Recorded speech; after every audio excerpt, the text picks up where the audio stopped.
Hello, नमस्ते, welcome. एक बार फिर से सभी लोगों का स्वागत है मीमांसा क्लासेस के ऑनलाइन प्लेटफॉर्म पर।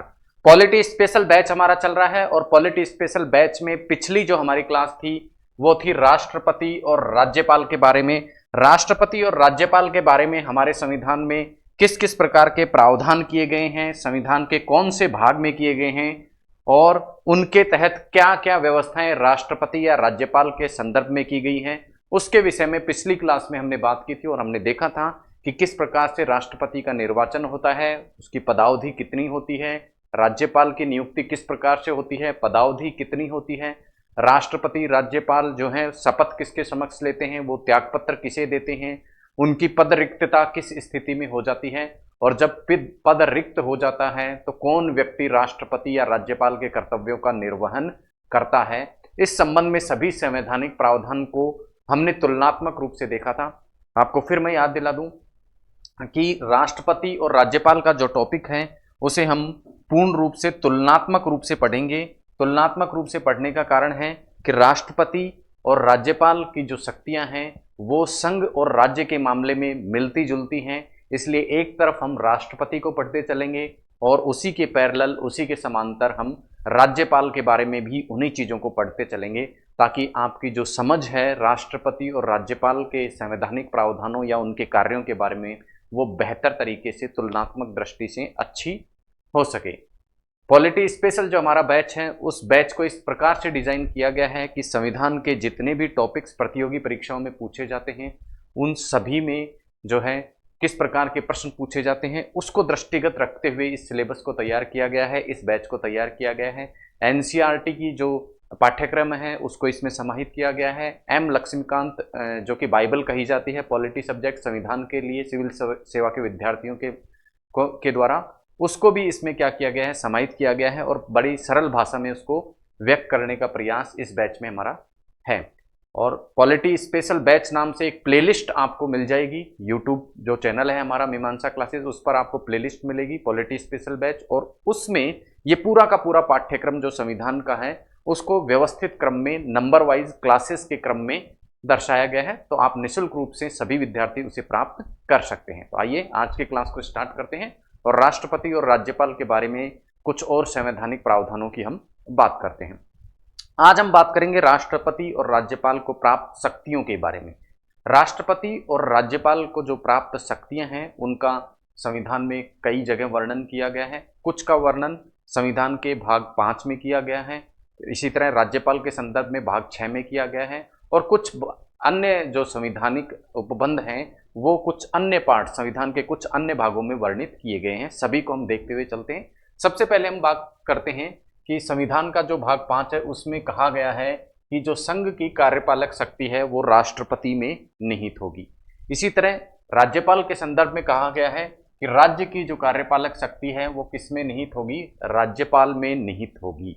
और इसके अंतर्गत ये बताया गया है कि संघ की कार्यपालिका शक्ति, जैसा ऊपर बताया टॉप हेडिंग में आप देख पा रहे हैं, संघ की कार्यपालक शक्ति किसमें होगी, राष्ट्रपति में निहित होगी, जबकि राज्य की कार्यपालक शक्ति किसमें निहित होगी, राज्यपाल में निहित होगी। और इस शक्ति का प्रयोग चाहे राष्ट्रपति हो चाहे राज्यपाल हो, अपनी कार्यपालक शक्ति का जो प्रयोग करेगा वो किसके माध्यम से करेगा, या तो स्वयं करेगा या अपने अधीनस्थ अधिकारियों के माध्यम से वो इस शक्ति का प्रयोग करेगा। राज्यपाल के संदर्भ में भी ये चीज लागू होती है कि राज्यपाल या तो स्वयं या अपने अधीनस्थ अधिकारियों के माध्यम से उसको प्राप्त कार्यपालिका शक्ति का क्या करेगा, प्रयोग करेगा। साथ ही साथ एक बात, संघ की कार्यपालक शक्ति राष्ट्रपति में निहित होने में एक अतिरिक्त जो बात दी गई है हमारे संविधान में वो क्या है कि राष्ट्रपति जो है वो तीनों सेनाओं का प्रमुख होगा, लेकिन सेनाओं का जो प्रयोग करेगा वो राष्ट्रपति किसके अधीन करेगा, विधि या कानून, संसद द्वारा बनाई गई विधि या कानून के तहत करेगा। जबकि यहाँ राज्यपाल किसी सेना का प्रमुख नहीं होता है, तो यहाँ ये प्रावधान लागू नहीं होता है, एप्लीकेबल नहीं होता है। तो ये थे प्रावधान की संघ की कार्यपालक शक्ति तो राष्ट्रपति में निहित होगी, इसी प्रकार राज्य की कार्यपालक शक्ति राज्यपाल में निहित होगी। अब कुछ और शक्तियां जो राज्यपाल और राष्ट्रपति को प्राप्त हैं उनके बारे में बात कर लेते हैं। वह क्षमा शक्ति के बारे में सबसे पहले बात करते हैं। क्षमा जो शक्ति है राष्ट्रपति और राज्यपाल दोनों को ही हमारे संविधान द्वारा प्रदान की गई है। किस प्रकार से ये समानता रखती हैं और क्या इनमें अलग है, आइए उसको देखते हैं। राष्ट्रपति को जो क्षमा की शक्ति प्रदान की गई है कि किसी व्यक्ति को क्या कर सकता है, किसी व्यक्ति के दंड को वो क्षमा कर सकता है, ऐसी शक्ति आर्टिकल 72 हमारे संविधान के आर्टिकल 72 में राष्ट्रपति को प्रदान की गई है, जबकि राज्यपाल को ये शक्ति आर्टिकल 161 के तहत प्रदान की गई है। राष्ट्रपति किसी भी व्यक्ति को दिए गए दंड को क्या कर सकता है, क्षमा कर सकता है, उसका प्रविलंबन कर सकता है, उसका निलंबन कर सकता है, उसका परिहार कर सकता है, उसका लघुकरण कर सकता है। अब कुछ नए प्रकार के शब्द आपको सुनाई दे रहे हैं। क्षमा का मतलब तो आप समझते हैं, लेकिन प्रविलंबन, निलंबन, परिहार और लघुकरण क्या होता है दंड का, इसकी व्याख्या हमारे संविधान में हालांकि नहीं दी गई है, लेकिन अगली स्लाइड में हम इन सभी शब्दों का अर्थ समझने की कोशिश करेंगे कि इनका अर्थ क्या होता है, किस प्रकार से दंड का प्रविलंबन होता है, किस प्रकार से निलंबन होता है, किस प्रकार से परिहार होता है और किस प्रकार से लघुकरण होता है। ये शक्तियां राज्यपाल को भी आर्टिकल 161 के तहत प्राप्त होती हैं, किसी भी दंड को क्षमा करने की, प्रविलंबन करने की, निलंबन करने की, परिहार करने की और लघुकरण करने की। राष्ट्रपति को जो क्षमा की शक्ति प्राप्त होती है वो संघ की कार्यपालक शक्ति के अंतर्गत आने वाली विधि के तहत होती है। यानी केंद्र सरकार क्या करती है, केंद्र सरकार ने कोई कानून बनाया, कोई विधि बनाई और इस कानून का कोई व्यक्ति क्या करता है, उल्लंघन करता है, संघ के कानून का कोई क्या करता है, उल्लंघन करता है, उसके लिए कोई अपराध दिया जाता है, तो इस अपराध के लिए यदि कोई दंड होता है तो उसको क्षमा करने की शक्ति किसमें निहित है, राष्ट्रपति में निहित होती है। जबकि राज्य की कार्यपालक जो शक्ति है उसके अंतर्गत आने वाली विधि के विरुद्ध जो क्षमा करने की शक्ति होती है वो किसको प्राप्त होती है, राज्यपाल को प्राप्त होती है। तो एक पहला अंतर तो ये हो गया। दूसरा, राष्ट्रपति जो सैन्य न्यायालय है, सैन्य न्यायालयों द्वारा दिए गए दंड को भी क्या कर सकता है, माफ कर सकता है, क्षमा कर सकता है, जबकि राज्यपाल के पास इस प्रकार की कोई पावर, इस प्रकार की कोई शक्ति क्षमा शक्ति में शामिल नहीं है। मृत्युदंड यदि दे दिया जाए तो इसे राष्ट्रपति क्या कर सकता है, पूरी तरीके से क्या कर सकता है, क्षमा भी कर सकता है, उसका प्रविलंबन भी कर सकता है, उसका क्या कर सकता है, निलंबन भी कर सकता है, उसका लघुकरण भी कर सकता है। जबकि राज्यपाल जो होता है वो मृत्युदंड को क्षमा नहीं कर सकता, पूरी तरीके से क्षमा नहीं कर सकता। राज्यपाल केवल मृत्युदंड का निलंबन, परिहार, लघुकरण कर सकता है, ना कि उसे पूरी तरीके से क्षमा कर सकता है। तो तीन अंतर आपको दिखाई दिए। संघ की कार्यपालक शक्ति के अंतर्गत क्या होती है, जो विधि आती है उसके विरुद्ध यदि अपराध करता है तो क्षमा की शक्ति किसके पास है, राष्ट्रपति के पास में। राज्य की कार्यपालक शक्ति के अंतर्गत कोई विधि आती है, कोई कानून आता है, उसके विरुद्ध अपराध किया जाता है तो क्षमा की शक्ति किसके पास, राज्यपाल के पास। सैन्य न्यायालय द्वारा दिए गए दंड पर केवल राष्ट्रपति को क्षमा करने की शक्ति है। मृत्युदंड दिया जाने पर उसे पूरी तरह माफ करने की जो शक्ति है वो केवल राष्ट्रपति को प्राप्त है। राज्यपाल मृत्युदंड को पूरी तरीके से क्षमा नहीं कर सकता, केवल क्या कर सकता है, उसका निलंबन, परिहार, लघुकरण कर सकता है। अब हम देखेंगे कि ये निलंबन, परिहार, लघुकरण और प्रविलंबन नाम के शब्द जो हमारे सामने आए हैं इनका अर्थ क्या होता है। आइए देखते हैं। क्षमा, परिहार, प्रविलंबन, विराम, लघुकरण, ये सब होते क्या हैं। सबसे पहली चीज आपको ध्यान रखना है कि संविधान में इनके अर्थ को नहीं दर्शाया गया है, इनके अर्थ को नहीं बताया गया है। संविधान में केवल ये बताया गया है कि राष्ट्रपति और राज्यपाल दंड को क्या कर सकते हैं, क्षमा कर सकते हैं, लघुकरण, परिहार, विराम और प्रविलंबन कर सकते हैं। इनका अर्थ क्या होगा उसको संविधान में नहीं बताया गया है, लेकिन इनका जो अर्थ होता है आइए उसको हम देखते हैं। क्षमा का तात्पर्य है किसी भी व्यक्ति को दिए गए दंड को पूरी तरीके से समाप्त कर देना, उसे पूरी तरीके से क्या कर देना, माफ कर देना, वो क्या कहलाता है, क्षमा। लघुकरण जो होता है उसका तात्पर्य है दंड के स्वरूप को बदल देना, दंड के स्वरूप को बदल देना। जैसे किसी व्यक्ति को क्या दिया गया, मृत्युदंड दी गई, उस मृत्युदंड को किस में परिवर्तित कर देना, मृत्युदंड को किस में परिवर्तित कर देना, कारावास में परिवर्तित कर देना या जेल में परिवर्तित कर देना। इसी तरह कठोर कारावास दिया गया है, सश्रम कारावास दिया गया है, उस सश्रम कारावास को या कठोर कारावास को सिर्फ कारावास में परिवर्तित कर देना। तो इस तरह दंड का जो स्वरूप बदल दिया जाता है वो क्या कहलाता है, लघुकरण कहलाता है। तीसरा है परिहार। परिहार का तात्पर्य है दंड की अवधि में परिवर्तित कर देना, दंड की अवधि में क्या करना, परिवर्तन करना। जैसे किसी व्यक्ति को क्या हो, 20 वर्ष की क्या है, जेल है, उस 20 वर्ष की जेल को घटा के क्या कर देना, 5 वर्ष की यदि राष्ट्रपति या राज्यपाल कर देता है तो उसे क्षमा नहीं कहा जाएगा, उसे क्या कहा जाएगा? परिहार कहा जाएगा। चौथा जो शब्द है वो है विराम। विराम का तात्पर्य है कोई विशेष परिस्थितियां होती हैं, उन परिस्थितियों में दंड को क्या कर देना? कम करना। जैसे कोई महिला क्या है? गर्भवती है, कोई महिला क्या है? प्रेग्नेंट है, गर्भवती है, तो उस स्थिति में, उस विशेष परिस्थिति में इसका जो दंड है उसको कम कर देना क्या कहलाता है? विराम नाम से क्षमा शक्ति कहलाती है। उसके बाद अगला आता है प्रविलंबन। प्रविलंबन का तात्पर्य है कि प्रत्येक व्यक्ति को जब किसी प्रकार की सजा सुनाई जाती है तो वो राष्ट्रपति या राज्यपाल के समक्ष क्या कर सकता है? अपनी क्षमा को माफ, अपनी जो सजा है उसको माफ कराने के लिए, क्षमा कराने के लिए क्या कर सकता है? राष्ट्रपति या राज्यपाल के समक्ष आवेदन कर सकता है, और इसे क्या कहते हैं? दया याचिका कहते हैं। तो जब व्यक्ति की दया याचिका क्या रहती है? लंबित रहती है राष्ट्रपति या राज्यपाल के समक्ष, तो उस दौरान उस व्यक्ति को दिए गए दंड पर अस्थायी रूप से क्या लग जाती है? रोक लग जाती है। उसको क्या कह देते हैं? प्रविलंबन कह देते हैं। तो ये थी राष्ट्रपति और राज्यपाल को प्राप्त क्षमा शक्तियां। अब इस क्षमा शक्तियों के प्रयोग के लिए कुछ शर्तें निर्धारित की गई हैं, लेकिन आपको ध्यान रखना है कि ये शर्तें संविधान में नहीं दी गई हैं।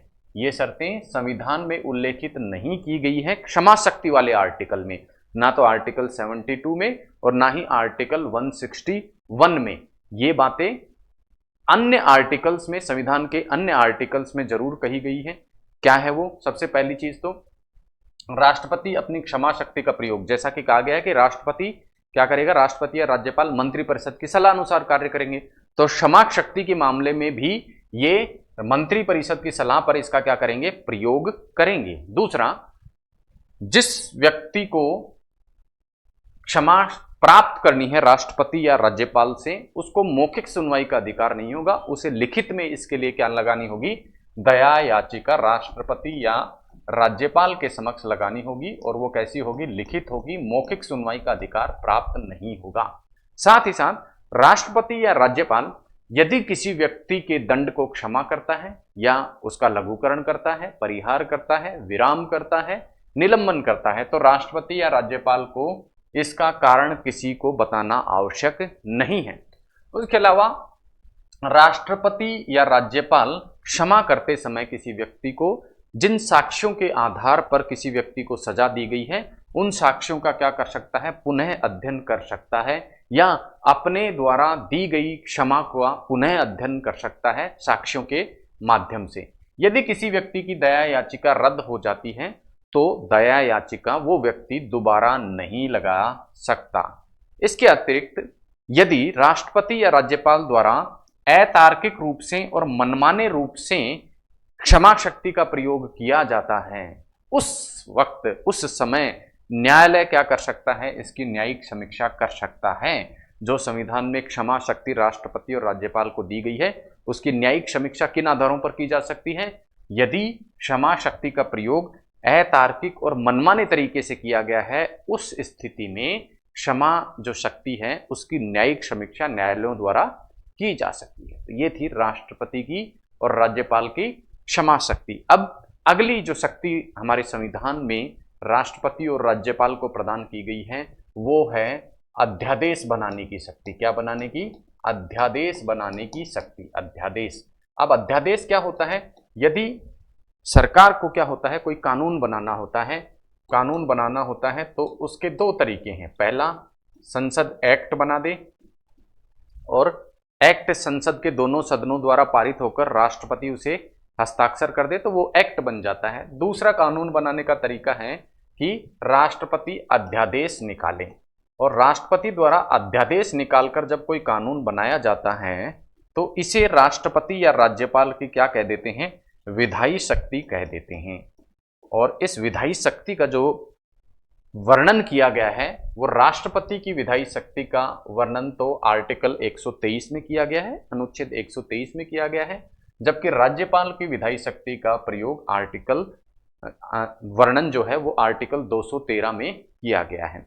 अब क्या किसी भी समय राष्ट्रपति और राज्यपाल कोई कानून बनाने के लिए, कोई एक्ट बनाने के लिए अध्यादेश निकाल सकता है, ऑर्डिनेंस निकाल सकता है, या कोई विशेष परिस्थितियां संविधान में वर्णित की गई हैं कि इन्हीं परिस्थितियों में राष्ट्रपति या राज्यपाल द्वारा अध्यादेश निकाला जा सकता है। तो जी हाँ, कुछ विशेष प्रकार की परिस्थितियां हमारे संविधान में बताई गई हैं और केवल उन्हीं परिस्थितियों में राष्ट्रपति या राज्यपाल क्या कर सकता है, अध्यादेश निकाल सकता है। कौन सी ऐसी परिस्थितियां हैं?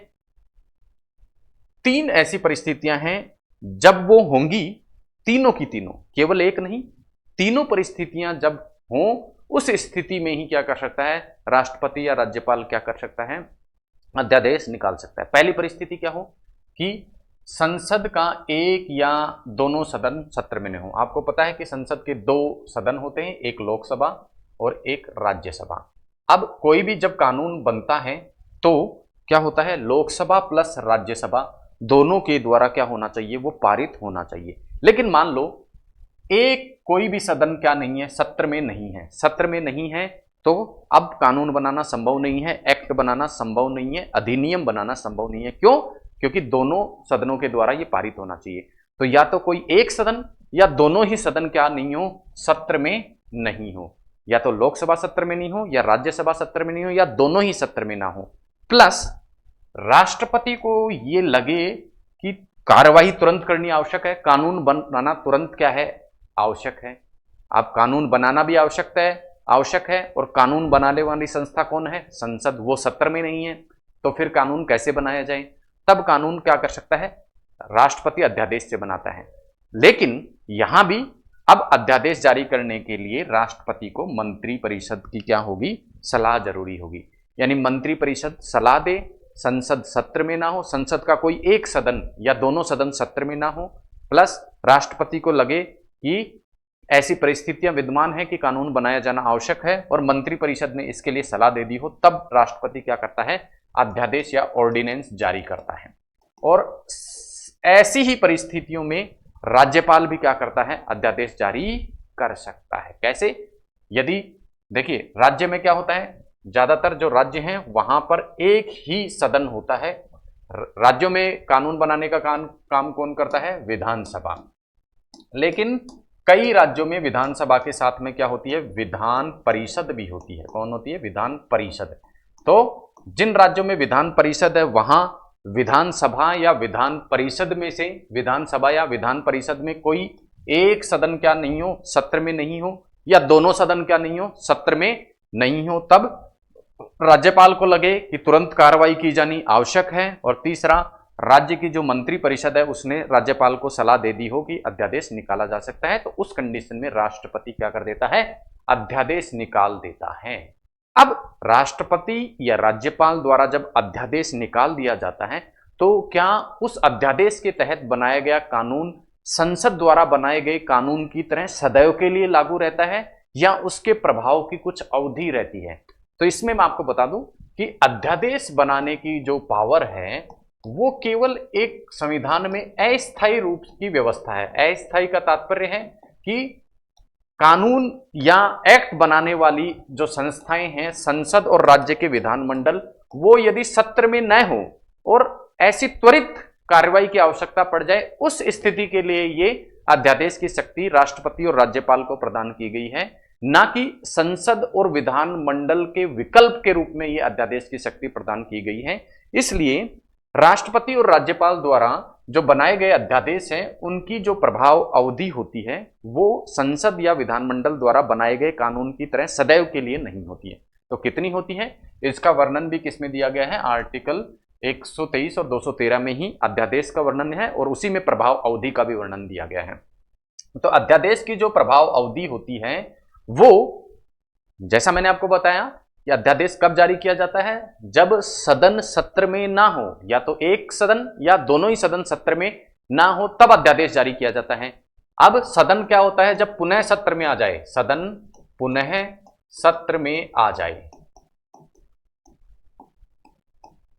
तो जिस तारीख को आता है, जिस तारीख को, जिस दिनांक को आएगा, उस दिनांक से 6 महीने तक राष्ट्रपति या राज्यपाल से द्वारा जो अध्यादेश जारी किया गया है वो क्या रहेगा, मान्य रहेगा। ठीक है, इस 6 माह की अवधि के दौरान राष्ट्रपति या राज्यपाल चाहे तो वापस ले लेगा तो उसकी प्रभाव खत्म हो जाएगा, लेकिन यदि राष्ट्रपति या राज्यपाल द्वारा वापस नहीं लिया जाता है तो 6 सप्ताह या 6 वीक तक 6 वीक तक ये क्या रहेगा, इसकी मान्यता रहेगी, ये लागू रहेगा। पहली चीज। अब 6 महीने की गणना कैसे की जाए, तो मैंने आपको बताया जिस दिन से क्या आ जाए, सदन सत्र में आ जाए। लेकिन कौन सा सदन, 2 सदन होते हैं, लोकसभा और राज्यसभा। तो वो सदन जो बाद में क्या करे, सत्र में आए। उदाहरण से समझते हैं, लोकसभा और राज्यसभा। मान लो लोकसभा जो है वो सत्र में नहीं है, ठीक है, और लोकसभा जो सत्र में आती है, मान लो अध्यादेश जो जारी किया गया वो अध्यादेश सपोज हम मान के चलें कि 1 दिसंबर 2022 को लागू किया गया। ठीक है, अध्यादेश जारी करने की तारीख कौन सी है, 1 दिसंबर 2022। अब इस 1 दिसंबर 2022 को ना तो राज्यसभा और ना ही क्या लोकसभा अपने सत्र में थी, ना तो लोकसभा और ना ही राज्यसभा क्या थी, अपने सत्र में थी। तो लोकसभा और राज्यसभा दोनों ही क्या नहीं थी, सत्र में नहीं थी। तो जब लोकसभा और राज्यसभा दोनों ही सत्र में नहीं थी तो राष्ट्रपति ने क्या निकाल दिया, अध्यादेश निकाल दिया। अब मान लो 1 दिसंबर 2022 को तो क्या निकला, अध्यादेश। 1 दिसंबर 2022 को अध्यादेश निकाल दिया मान लो। अब क्या हुआ, लोकसभा तो क्या आती है सत्र में, किस तारीख को आती है, मान लो 20 दिसंबर को आती है, 20 दिसंबर 2022। जबकि राज्यसभा मान लो सत्र में वापस कब आती है, ये आती है मान लो, हम मान के चलते हैं कि 25 दिसंबर 2022 को। तो अब जो 6 महीने की गणना की जाएगी वो बाद में जो सत्र, सदन का बाद में जो सदन, संसद का जो सदन बाद में सत्र में आता है, तो बाद में कौन सा आ रहा है, राज्यसभा। कब आ रहा है, 25 दिसंबर 2022। तो 6 सप्ताह की जो गणना की जाएगी वो 25 दिसंबर 2022 से की जाएगी, ना कि 20 दिसंबर 2022 से। तो कहने का तात्पर्य है 6 सप्ताह की जो गणना की जाएगी वो बाद में जो सदन सत्र में आता है उससे 6 सप्ताह तक की जाती है। जैसा मैंने आपको बताया कि 6 सप्ताह तक तो ये अध्यादेश लागू रहेगा ही रहेगा, लेकिन यदि 6 सप्ताह से पहले लोकसभा चाहे या मंत्री परिषद, संसद चाहे, लोकसभा प्लस राज्यसभा दोनों चाहे, या फिर क्या चाहे, मंत्री परिषद चाहे, तो इसको क्या किया जा सकता है, वापिस लिया जा सकता है। कैसे, 6 सप्ताह से पहले क्या कर दें, संसद का तात्पर्य है लोकसभा और राज्यसभा, क्या कर दे, इसको अनुमोदित कर दे, डिसअप्रूव कर दे, अध्यादेश को क्या कर दे, दोनों सदन डिसअप्रूव कर दे, तो क्या हो जाएगा, ये अध्यादेश 6 सप्ताह से पहले भी क्या हो सकता है, समाप्त किया जा सकता है। या फिर दूसरा तरीका क्या है कि मंत्री परिषद राष्ट्रपति को सलाह दे कि अध्यादेश वापस ले लो, तो राष्ट्रपति कभी भी इसे वापस ले सकता है। तो कहने का तात्पर्य है अध्यादेश जिस तारीख से लागू हो जाएगा उस तारीख से लेके संसद के पुनः सत्र में आने से 6 सप्ताह की ड्यूरेशन तक जारी रहेगा। उस 6 सप्ताह से पहले भी क्या किया जा सकता है, मंत्री परिषद द्वारा सलाह देने पर राष्ट्रपति द्वारा वापस लिया जा सकता है, या राष्ट्रपति वापस ना ले तो संसद यदि उसे डिसअप्रूव कर देती है, लोकसभा और राज्यसभा मिलकर, तो भी वो वापस हो जाएगा। इसी प्रकार से राज्यपाल के अध्यादेश की भी प्रभाव अवधि रहती है। 6 माह की गणना का जो तरीका है वो भी सेम है। यदि 2 सदन हो राज्य में, विधान परिषद और विधानमंडल, विधान परिषद और विधानसभा दोनों हो, तो जो सदन, विधान परिषद बाद में आया है सत्र में, तो विधान परिषद में सत्र के आने की तारीख से 6 सप्ताह तक, और विधानसभा यदि बाद में सत्र में आई है तो जिस तारीख को विधानसभा सत्र में आई है उससे लेके 6 सप्ताह तक अध्यादेश की प्रभाव अवधि रहेगी। पहले भी राज्यपाल द्वारा वापस लिया जा सकता है, मंत्री परिषद की सलाह यदि ऐसी होती है तो, और इसके अतिरिक्त विधानसभा और विधान परिषद, और जहां केवल विधानसभा है वहां केवल विधानसभा की जो है अनुमोदन या डिसअप्रूव करने पर भी 6 सप्ताह से पहले अध्यादेश को समाप्त किया जा सकता है। तो ये थी राष्ट्रपति और राज्यपाल द्वारा जब अध्यादेश जारी किया जाता है तो उसकी प्रभाव अवधि के बारे में बात। अब क्या राष्ट्रपति और राज्यपाल किसी भी विषय पर अध्यादेश निकाल सकते हैं? तो इसके बारे में भी हम जो प्रावधान किए गए हैं वो आर्टिकल 123 और आर्टिकल 213 में किए गए हैं। और उसमें बताया गया है कि किन मामलों में तो राष्ट्रपति और किन मामलों में राज्यपाल अध्यादेश जारी नहीं कर सकता है। तो राष्ट्रपति तो अध्यादेश किसके लिए जारी नहीं कर सकता? संविधान, किसी प्रकार का संविधान संशोधन अध्यादेश निकाल के जारी नहीं किया जा सकता, उसके लिए केवल संसद को अधिकृत किया गया है, यानी संविधान संशोधन के मामले में अध्यादेश जारी कर नहीं किया जा सकता। दूसरी चीज, ऐसी कोई एक्ट जिसको बनाने के लिए संसद अधिकृत नहीं है। देखिए यहां संसद के विकल्प के रूप में राष्ट्रपति की ये विधायी शक्ति कार्य करती है। तो जो कानून संसद नहीं बना सकती, बना सकने को सक्षम नहीं थी, ऐसा कोई विषय हो जिस पर संसद कानून ना बना सके, उस पर राष्ट्रपति भी क्या नहीं कर सकता है? अध्यादेश नहीं निकाल सकता है। राष्ट्रपति भी अध्यादेश नहीं निकाल सकता। जैसे हमारे संविधान में सामान्य परिस्थितियों में राज्य सूची पर जो कानून बनाने का अधिकार दिया गया है वो किसको दिया गया है? राज्य के विधानमंडलों को दिया गया है।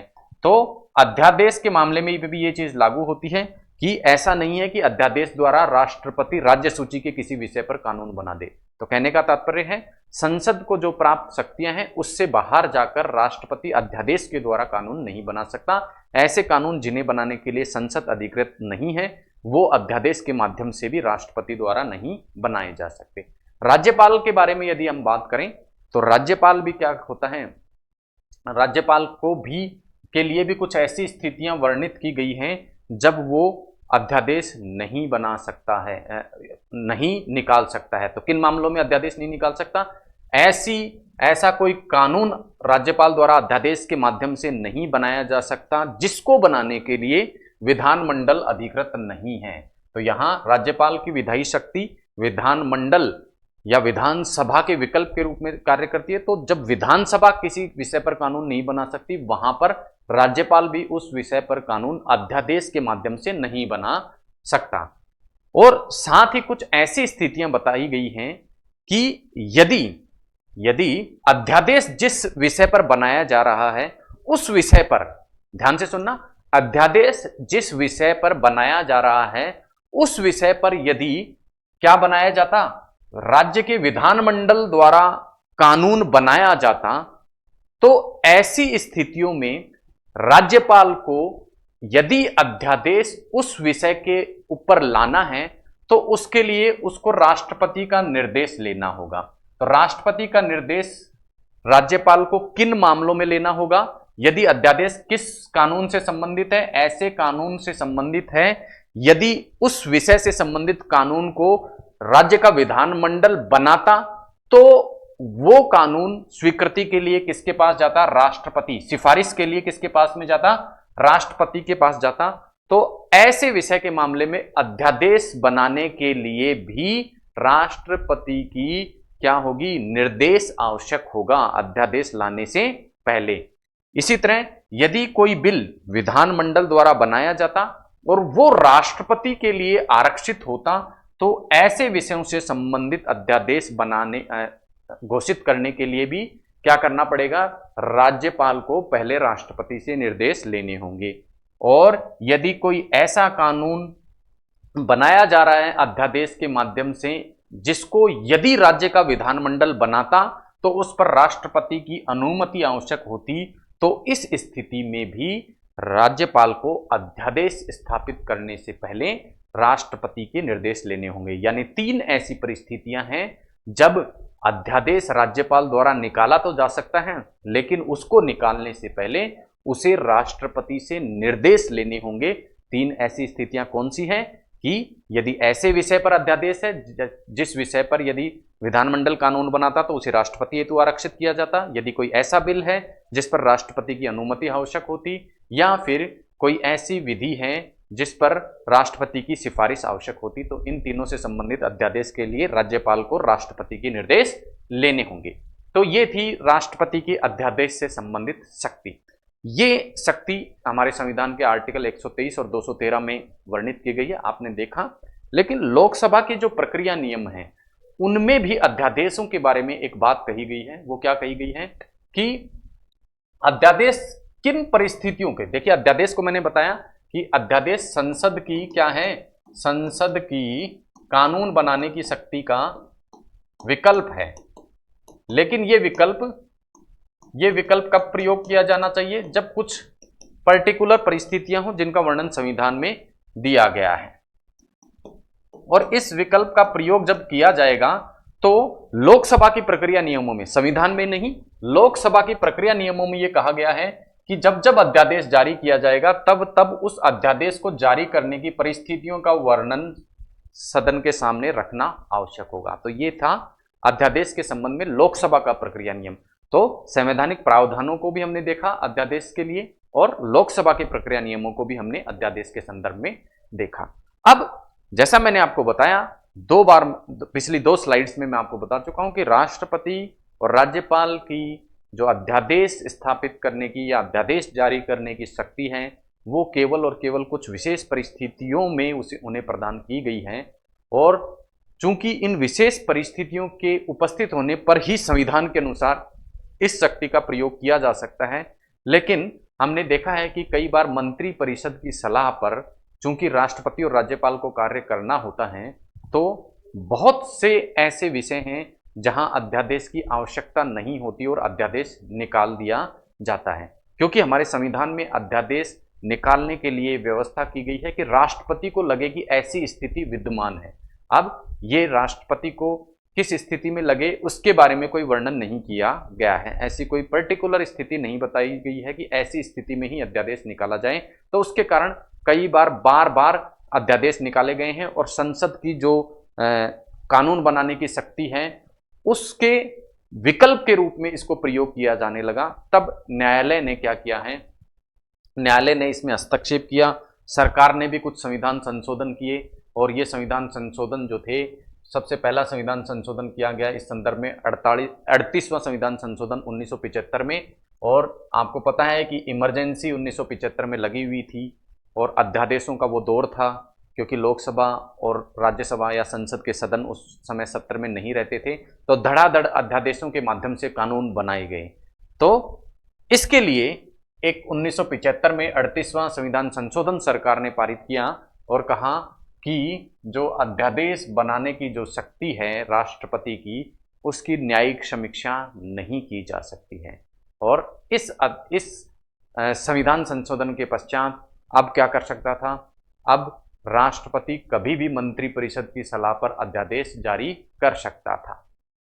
लेकिन 44वें संविधान संशोधन 1978 के माध्यम से इस व्यवस्था को बदल दिया गया और कहा गया कि अध्यादेश जो जारी किए जाएंगे उनकी न्यायिक समीक्षा की जा सकती है। और न्यायिक समीक्षा का जो आधार होगा वो क्या होगा, यदि न्यायालय को ये लगता है कि अध्यादेश दुर्भावना से जारी किए गए हैं तो उस स्थिति में राष्ट्रपति और राज्यपाल की अध्यादेश जारी करने की जो पावर है, शक्ति है, उसका क्या किया जा सकता है, न्यायिक समीक्षा किया जा सकता है। साथ ही साथ अध्यादेश को लागू करने या अध्यादेश को वापस करने के लिए इस संविधान संशोधन से पूर्व, 44वें संविधान संशोधन से पूर्व मंत्री परिषद की सलाह की आवश्यकता भी नहीं थी। सीधे राष्ट्रपति क्या कर सकता था, अध्यादेश जारी कर सकता था। लेकिन 44वें संविधान संशोधन के द्वारा मंत्री परिषद की सलाह को इसके लिए आवश्यक बनाया गया। और 44वें संविधान संशोधन द्वारा ये व्यवस्था भी की गई कि अध्यादेश पूर्वगामी तिथि से भी लागू किए जा सकते हैं। पूर्वगामी तिथि का तात्पर्य क्या है कि जैसे 20 दिसंबर 2022 को राष्ट्रपति अध्यादेश क्या कर सकता है, जारी करेगा, लेकिन उस अध्यादेश को किस तारीख से जारी करना कर सकता है, राष्ट्रपति कह सकता है कि ये अध्यादेश या ये कानून 20 दिसंबर 2021 या 25 दिसंबर 2021 यानी 20 दिसंबर 2022 से पहले की किसी भी तिथि से उसको लागू होना जारी किया जा सकता है राष्ट्रपति या राज्यपाल के द्वारा। तो ये कुछ संविधान संशोधन थे जिनके द्वारा राष्ट्रपति या राज्यपाल की जो अध्यादेश जारी करने की शक्ति थी उनके संबंध में कुछ व्यवस्थाएं की गई। अब अध्यादेश जो जारी किए गए जाते थे उनके संदर्भ में संविधान संशोधनों को हमने देखा।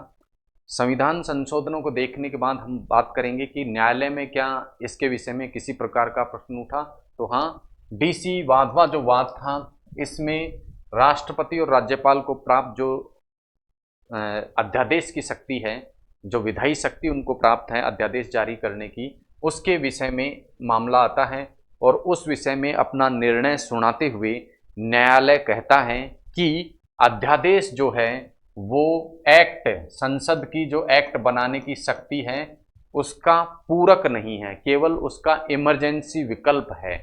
ऐसा नहीं कि संसद की तरह शक्ति का प्रयोग करते हुए राष्ट्रपति कानून बनाने लग जाए। इसलिए बार बार जो अध्यादेश जारी करना है राष्ट्रपति या राज्यपाल के द्वारा, वो क्या होगा, असंवैधानिक होगा, क्योंकि हमारे संविधान की वो मूल भावना के विरुद्ध है। हमारे संविधान में कानून बनाने की जो पावर दी गई है, शक्ति दी गई है, वो संसद को दी गई है, और राष्ट्रपति राज्यपाल संसद की शक्ति या विधानमंडल की शक्ति का प्रयोग करने लग जाए विकल्प के रूप में या पूरक के रूप में, तो वो असंवैधानिक होगा। ऐसा DC वाद में कहा गया। अब हम बात करेंगे यहाँ पर राष्ट्रपति और राज्यपाल की स्वविवेकीय शक्तियों के बारे में। स्वविवेकीय जो शक्तियां हैं राष्ट्रपति और राज्यपाल की, उनका संविधान में वर्णन नहीं किया गया है, क्योंकि ये राष्ट्रपति और राज्यपाल के विवेक पर निर्भर करती हैं। किसी कानून या संविधान के किसी भाग में इनका वर्णन नहीं दिया गया है, इसीलिए इन्हें स्वविवेकीय शक्तियां कहा गया है। तो स्वविवेकीय शक्तियां कौन सी? जो राष्ट्रपति और राज्यपाल की ऐसी शक्तियां जो संविधान में वर्णित नहीं किए गई हैं, राष्ट्रपति और राज्यपाल के विवेक पर निर्भर करती हैं। ऐसी कौन सी शक्तियां हैं, आइए देखते हैं। देखिए, राष्ट्रपति की जो स्वविवेकीय शक्ति है उसको कहीं भी संविधान में दर्शाया नहीं गया है। किन परिस्थितियों में राष्ट्रपति स्वविवेकीय शक्ति का प्रयोग कर सकता है, यदि वो हम देखें तो यदि किसी भी दल का बहुमत न हो संसद में या लोकसभा में, संसद में नहीं, लोकसभा में किसी भी दल का क्या नहीं हो, बहुमत नहीं हो, किसी भी राजनीतिक पार्टी को क्लियर कट क्या नहीं मिल रहा हो, बहुमत नहीं मिल रहा हो, तो उस दशा में प्रधानमंत्री किसे नियुक्त किया जाए, इसकी जो शक्ति है वो राष्ट्रपति की स्वविवेकीय शक्ति है। किसी भी राष्ट्रपति को जिस व्यक्ति को लगता है उस दल के व्यक्ति को क्या कर सकता है, राष्ट्रपति प्रधानमंत्री नियुक्त कर सकता है। यदि लोकसभा में मंत्री परिषद का विश्वास नहीं रहता है, ठीक है, लोकसभा का मंत्री परिषद में यदि क्या नहीं रहता है, विश्वास नहीं रहता है, ऐसा राष्ट्रपति को प्रतीत होता है, तो राष्ट्रपति ऐसा प्रतीत होने पर क्या कर सकता है, लोकसभा को, मंत्री परिषद को क्या कर सकता है, बर्खास्त कर सकता है। तो मंत्री परिषद को बर्खास्त करने का स्वविवेकीय अधिकार भी राष्ट्रपति के पास सुरक्षित है। लेकिन कब? जब क्या लगे, राष्ट्रपति को लगे कि लोकसभा का विश्वास मंत्री परिषद में नहीं रहा है। इसी तरह यदि राष्ट्रपति को लगे कि लोकसभा में क्या नहीं है, लोकसभा में राजनीतिक दल जिसकी सरकार है उसका क्या नहीं है, बहुमत नहीं है, तो उस दशा में राष्ट्रपति लोकसभा को क्या कर सकता है, विघटित कर सकता है। तो लोकसभा का विघटन, मंत्री परिषद को बर्खास्त करना, किस व्यक्ति को प्रधानमंत्री घोषित किया जाए, नियुक्त किया जाए, यदि किसी भी पार्टी की मेजॉरिटी नहीं है, इन तीनों विषय में राष्ट्रपति को क्या होंगी, अपने स्वविवेक से शक्तियां प्राप्त होंगी। इसके विषय में संविधान में प्रावधान नहीं किए गए हैं। राज्यपाल की यदि हम बात करें तो राज्यपाल को भी कुछ स्वविवेकीय शक्तियां प्राप्त होती हैं। कुछ स्वविवेकीय शक्तियां राज्यपाल की संविधान में वर्णित की गई हैं, जबकि कुछ का वर्णन संविधान में नहीं किया गया। आइए देखते हैं। तीनों जो शक्तियां राष्ट्रपति को स्वविवेक से प्राप्त हैं, वैसी ही शक्तियां विधानसभा के मामले में राज्यपाल को प्राप्त हैं। अर्थात यदि किसी भी दल का स्पष्ट बहुमत ना हो तो सीएम की नियुक्ति राज्यपाल द्वारा अपने विवेक से की जाएगी। इसी तरह विधानसभा में यदि विधानसभा का विश्वास यदि मंत्री परिषद में नहीं रहता है तो विधानसभा को, मंत्री परिषद को क्या कर सकता है, राज्यपाल बर्खास्त कर सकता है। इसी तरह बहुमत न होने पर विधानसभा का क्या किया जा सकता है, राज्यपाल विघटन कर सकता है। ये तीनों उसकी स्वविवेकीय शक्तियां होती हैं। इसके अलावा कुछ अन्य स्वविवेकीय शक्तियां भी राज्यपाल को प्राप्त हैं। जैसे कौन से विधेयक को राज्यपाल द्वारा राष्ट्रपति के लिए आरक्षित किया जाएगा, इसके बारे में संविधान में नहीं बताया गया, ये राज्यपाल अपने विवेक से निर्धारित करता है। इसी तरह राज्य में राष्ट्रपति शासन की जो सिफारिश है वो राज्यपाल द्वारा अपने विवेक के हिसाब से की जाती है। इसके अतिरिक्त राज्यपाल सीएम से या मुख्यमंत्री से राज्य के प्रशासन और राज्य के कानून या विधायन के संबंध में सूचना मांग सकता है। तो ये कुछ स्वयं विवेकीय शक्तियां हैं। इनमें से जो ये 3 शक्तियां हैं, ये राज्यपाल को स्वयं विवेकीय रूप से प्राप्त है। संविधान में इनका वर्णन नहीं है, लेकिन राज्यपाल की कुछ स्वयं विवेकीय शक्तियों का संविधान में भी प्रावधान किया गया है। तो ये थी कुछ राष्ट्रपति और राज्यपाल को प्राप्त स्वयं विवेकीय शक्तियां। अब आपके मन में प्रश्न उठेगा कि ये स्वयं विवेकीय शक्तियां राष्ट्रपति या राज्यपाल को क्यों प्रदान की गई, जब बाकी की सारी शक्तियां राष्ट्रपति और राज्यपाल की जो प्राप्त हैं वो संविधान में लिख दी गई, तो इससे इन शक्तियों को राष्ट्रपति या राज्यपाल के विवेक पर क्यों छोड़ा गया। तो आइए देखते हैं कि राज्यपाल को संविधान में स्वयं विवेकीय शक्तियां क्यों प्रदान की गई हैं। सबसे पहली चीज तो राज्यपाल जो है वो राज्य का संवैधानिक मुखिया होता है, ये आप सभी को मालूम है। लेकिन राज्य के संवैधानिक मुखिया होने के साथ साथ राज्यपाल क्या करता है, केंद्र सरकार या राष्ट्रपति के प्रतिनिधि के रूप में, रिप्रेजेंटेटिव के रूप में भी क्या करता है, राज्य में कार्य करता है। तो राज्य में केंद्र सरकार या राष्ट्रपति का जो रिप्रेजेंटेटिव या प्रतिनिधि होता है वो कौन होता है, राज्यपाल। इसलिए केंद्र सरकार और राष्ट्रपति के प्रतिनिधि के नाते राज्यपाल को हमारे संविधान में ही कुछ स्वयं विवेकीय शक्तियां प्रदान की गई हैं। तो ये कारण है जिसके पीछे राज्यपाल को हमारे संविधान के द्वारा स्वयं विवेकीय शक्तियां भी प्रदान की गई हैं। अब राष्ट्रपति की शक्तियों के बारे में हमने बात की, राज्यपाल को प्राप्त शक्तियों के बारे में हमने बात की। अब हम देखेंगे राष्ट्रपति और राज्यपाल को जो शक्तियां प्राप्त हैं, क्या उन्हें किसी प्रकार से वर्गीकृत किया जा सकता है, क्या उनका विभिन्न भागों में वर्गीकरण हम कर सकते हैं। तो वर्गीकरण की जो व्यवस्था है राष्ट्रपति और राज्यपाल की शक्तियों की, वो हमारे संविधान में नहीं दी गई। तो संविधान में हालांकि राष्ट्रपति और राज्यपाल की शक्तियों के बारे में बताया गया है, राष्ट्रपति की कुछ शक्तियों और राज्यपाल की कुछ शक्तियों को तो संविधान के भाग और 5 और 6 में राष्ट्रपति और राज्यपाल के बारे में जहां बताया गया है वहीं बता दिया गया, जबकि कुछ शक्तियां संविधान के कुछ अन्य अनुच्छेदों में बताई गई हैं। लेकिन राष्ट्रपति और राज्यपाल को जो प्राप्त शक्तियां हैं उनका अलग से किसी प्रकार से वर्गीकरण नहीं किया गया है। किसमें, हमारे संविधान में राष्ट्रपति और राज्यपाल की शक्तियों का किसी प्रकार का वर्गीकरण नहीं किया गया है।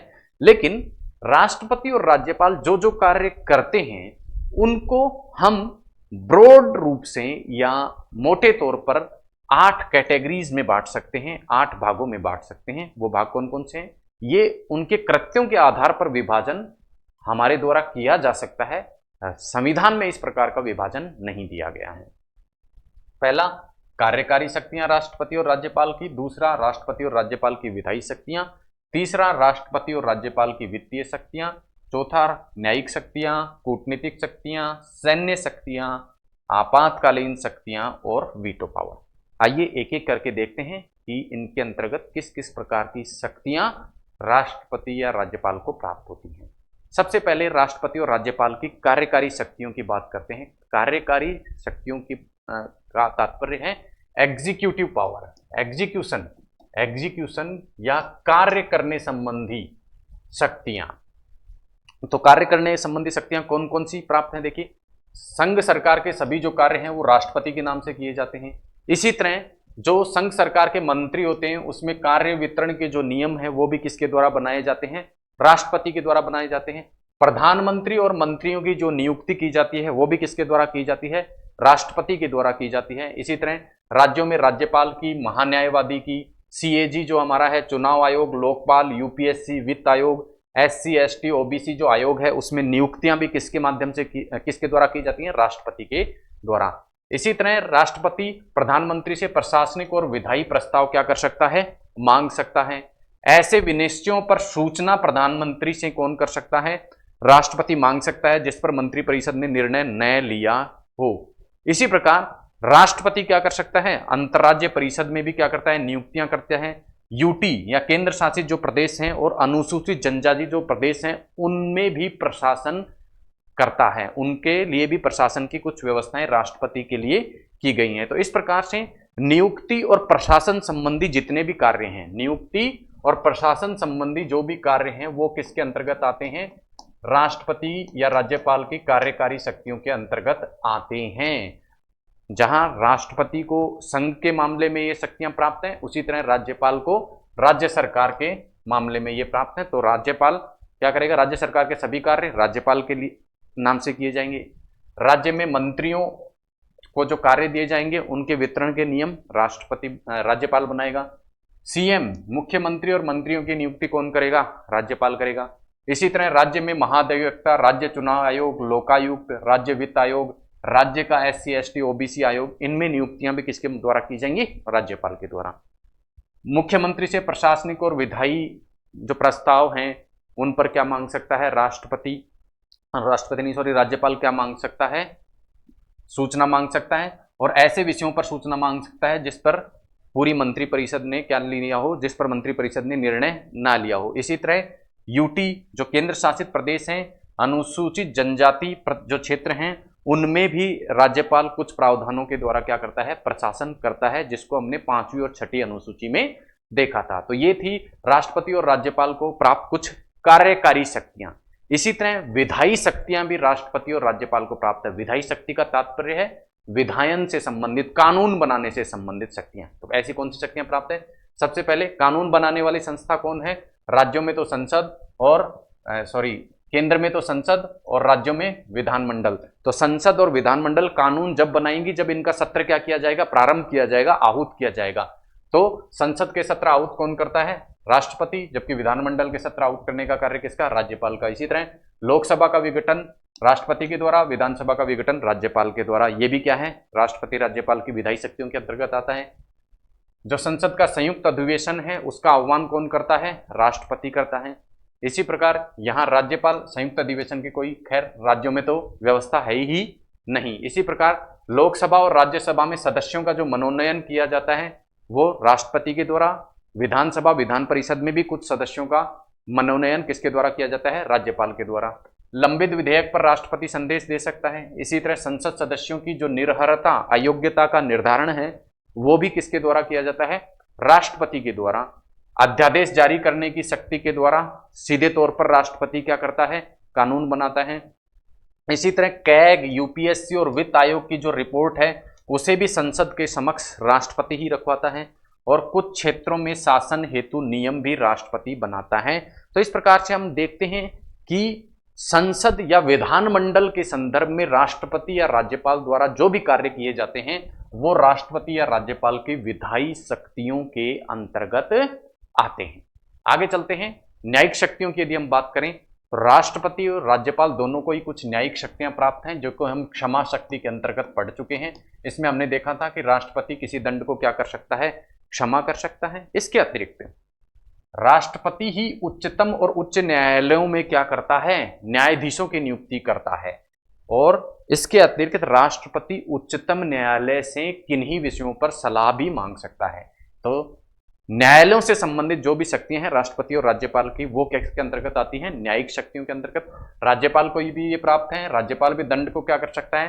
क्षमा कर सकता है। इसके अतिरिक्त हाईकोर्ट में जब किसी न्यायाधीश या जज की नियुक्ति होती है तो राष्ट्रपति उसके लिए राज्यपाल से क्या करता है? परामर्श करता है। तो ये थी राष्ट्रपति और राज्यपाल की न्यायिक शक्तियां। अब अगली बात करते हैं कूटनीतिक शक्तियों के बारे में। कूटनीतिक शक्तियों के बारे में हम बात करें तो अंतर्राष्ट्रीय स्तर के जो संधि और समझौते हैं ये राष्ट्रपति के नाम से किए जाते हैं। तो ऐसी कूटनीतिक शक्तियां राज्यपाल को प्राप्त नहीं है, किसको प्राप्त है? राष्ट्रपति को। तो अंतर्राष्ट्रीय स्तर पर जो भी संधि समझौते किए जाएंगे वो किसके नाम पर किए जाएंगे? राष्ट्रपति के नाम पे ही किए जाएंगे। तो ये इसे प्राप्त कूटनीतिक शक्ति। सैन्य शक्तियों की यदि हम बात करें तो ये भी केवल किसको प्राप्त है? राष्ट्रपति को, राज्यपाल को प्राप्त नहीं है।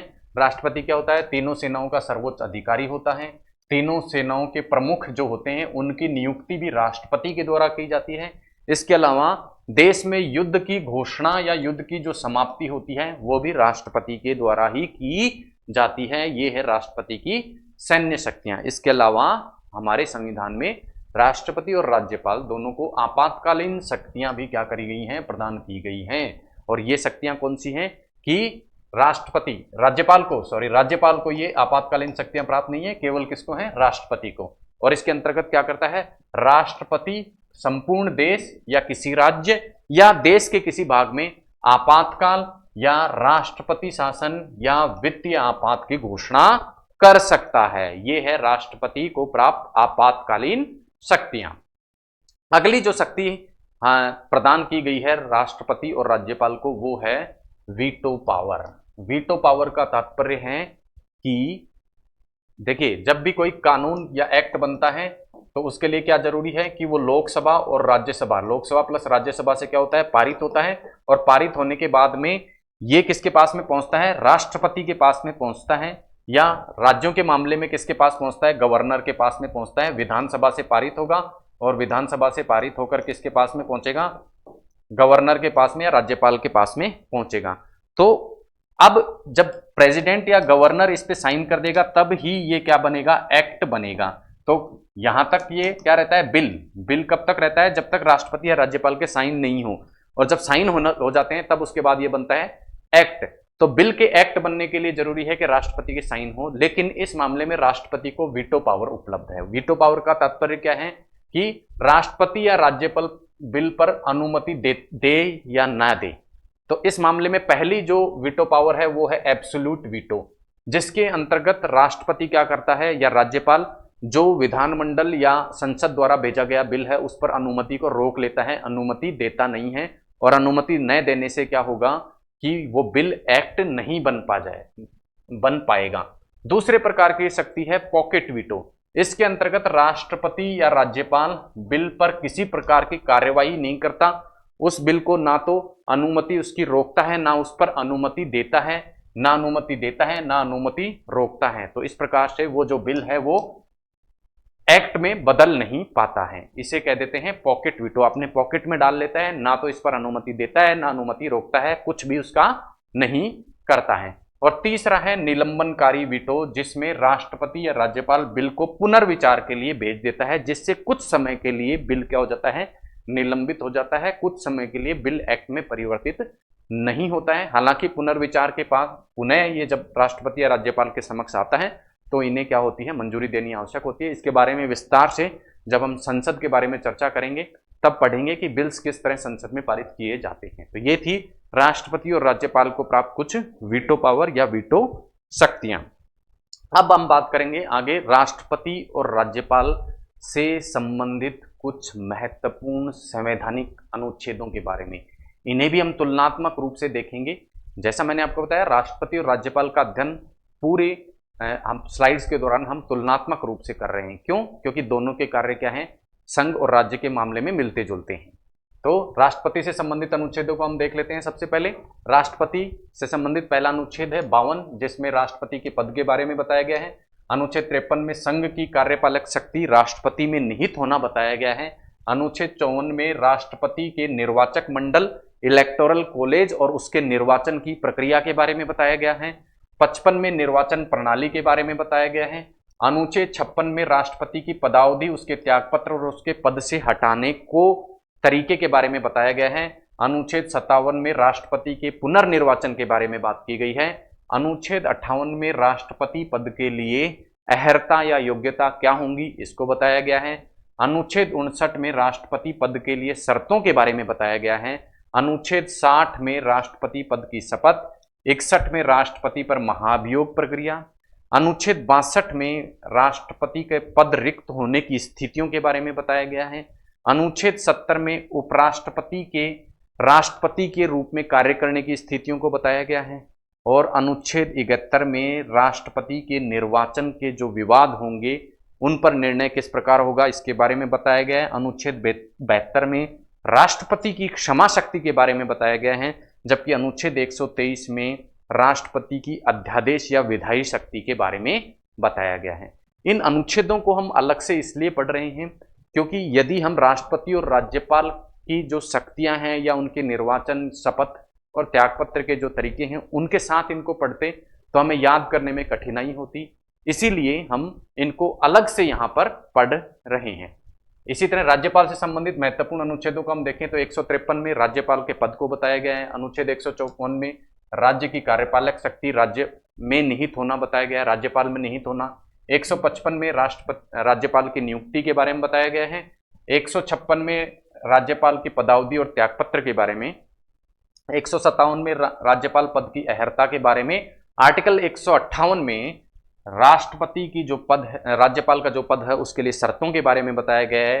आर्टिकल 159 में राज्यपाल की शपथ के बारे में। आर्टिकल 161 में राज्यपाल की जो क्षमा शक्ति है उसके बारे में बताया गया है। जबकि आर्टिकल जो 213 है उसमें राज्यपाल की विधायी शक्ति या अध्यादेश जारी करने की शक्ति के बारे में बात की गई है।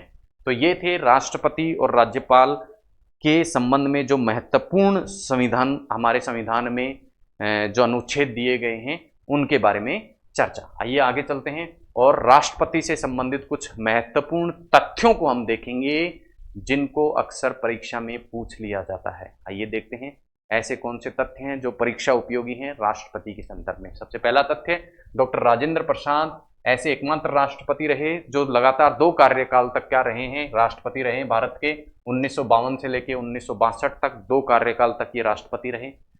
अल्पसंख्यक व्यक्ति जो भारत के राष्ट्रपति रहे हैं उनके नाम हैं, पहले जाकिर हुसैन, दूसरे फखरुद्दीन अहमद और तीसरे एपीजे अब्दुल कलाम।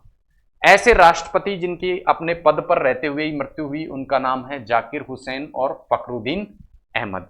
ऐसे राष्ट्रपति जो निर्विरोध रूप से चुने गए उनका नाम है नीलम संजीव रेड्डी। 16वें राष्ट्रपति की हम बात करें, वर्तमान या 16वें जो राष्ट्रपति हैं वो हैं द्रौपदी मुर्मू, जिनका कार्यकाल रहने वाला है 2022 से लेकर 2027। ऐसे उपराष्ट्रपति जिन्होंने राष्ट्रपति बाद में वो जाकर बने, ऐसे उपराष्ट्रपति जो बाद में आगे चलकर राष्ट्रपति बने, उनके नाम हैं क्रम से राधाकृष्णन, जाकिर हुसैन, वीवी गिरी, आर वेंकट रमन, शंकर दयाल शर्मा और के आर नारायण। इन तथ्यों से कई बार परीक्षा में प्रश्न पूछ लिए जाते हैं, इसलिए ये तथ्य आपको याद रखने हैं। इसी प्रकार ऐसे उपराष्ट्रपति जो कार्यवाहक राष्ट्रपति रहे हैं उनका नाम है वीवी गिरी और बीडी जत्ती। इसके अलावा ऐसे सुप्रीम कोर्ट के जज जो कार्यवाहक राष्ट्रपति रहे उनका नाम है मोहम्मद हिदायतुल्ला। तो ये थे राष्ट्रपति के संबंध में कुछ महत्वपूर्ण तथ्य। इसी तरह राज्यपाल के संबंध में भी कुछ महत्वपूर्ण तथ्यों को हम देखेंगे। सबसे पहली चीज, राष्ट्रपति जो राज्य की सभी यूनिवर्सिटीज होती हैं उनका कुलाधिपति या चांसलर होता है। सभी सरकारी जो यूनिवर्सिटीज होती हैं उनका क्या होता है, चांसलर होता है। और जो प्राइवेट यूनिवर्सिटीज होती हैं उनका क्या होता है, जो राज्यपाल होता है वो विजिटर होता है। क्या होता है, विजिटर। तो विजिटर तो क्या किसका होगा, निजी यूनिवर्सिटीज का। और जो गवर्नमेंट यूनिवर्सिटी है उनका क्या होता है, चांसलर या कुलाधिपति होता है। इसी तरह हम देखें यदि सेंट्रल यूनिवर्सिटी या केंद्रीय जो यूनिवर्सिटीज हैं उन विश्वविद्यालयों का जो विजिटर होता है वो राज्यपाल नहीं होता, वो कौन होता है, राष्ट्रपति होता है। इसके अतिरिक्त राज्यपाल राज्य की जितनी भी यूनिवर्सिटीज होती हैं उनमें कुलपति या वाइस चांसलर की नियुक्ति भी करता है। अब इससे आगे की जो क्लास है वो आरएस स्पेसिफिक, जो राजस्थान के विद्यार्थी हैं आरएस की परीक्षा दे रहे हैं उनके संबंध में रहने वाली है। तो आइए राजस्थान के राज्यपाल के संबंध में कुछ विशेष तथ्यों को देखते हैं। पहला तथ्य, राजस्थान के जो प्रथम राज्यपाल थे वो कौन थे, गुरुमुख निहाल सिंह। इनकी जो पदावधि रही वो 1956 से लेकर 1962 तक रही। राजस्थान के राज्यपाल के रूप में अधिकतम कार्यकाल रहा गुरुमुख निहाल सिंह का ही 6 वर्ष तक। न्यूनतम जो कार्यकाल रहा राजस्थान के राज्यपाल के रूप में वो रहा सरदार दरबार सिंह का, केवल 23 दिन तक इन्होंने राजस्थान के राज्यपाल के रूप में कार्य किया। मार्गरेट जो अल्वा थी, जो कि राजस्थान की राज्यपाल रही थी, वो राजस्थान के राज्यपाल रहने से पूर्व उत्तराखंड की राज्यपाल भी रही थी। इसी प्रकार जो हरिदेव जोशी थे वो असम के राज्यपाल रहे थे। राजस्थान में ऐसी परंपरा है कि राजस्थान का जो राज्यपाल है वो अपनी गर्मियों की जो छुट्टियां हैं उनमें कुछ समय कहाँ व्यतीत करता है, माउंट आबू में व्यतीत करता है। इसके अतिरिक्त राजस्थान का जो राज्यपाल है उसका जो सचिवालय होता है उसमें कुछ पद होते हैं। उन पदों के नाम है सचिव, उप सचिव, परिसहायक, नियंत्रण अधिकारी अनुभाग अधिकारी।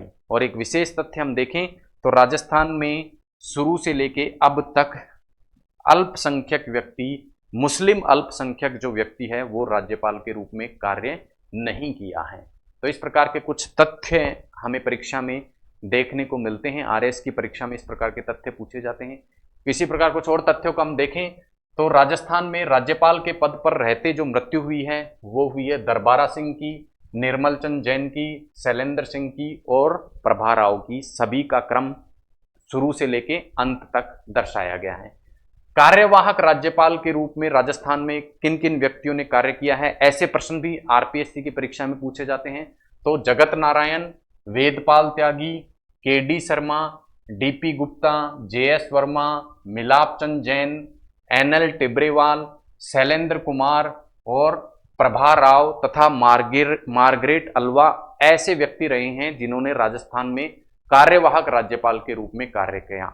इसके अलावा अतिरिक्त प्रभार यानी अन्य राज्य के राज्यपाल जिनके पास में राजस्थान के राज्यपाल का भी प्रभाव रहा है, उन व्यक्तियों के नाम हैं स्वरूप सिंह, धनिकलाल मंडल, कैलाशपति मिश्रा, टीवी राजेश्वर, AR किदवई, प्रभा राव, शिवराज पाटिल और राम नाईक।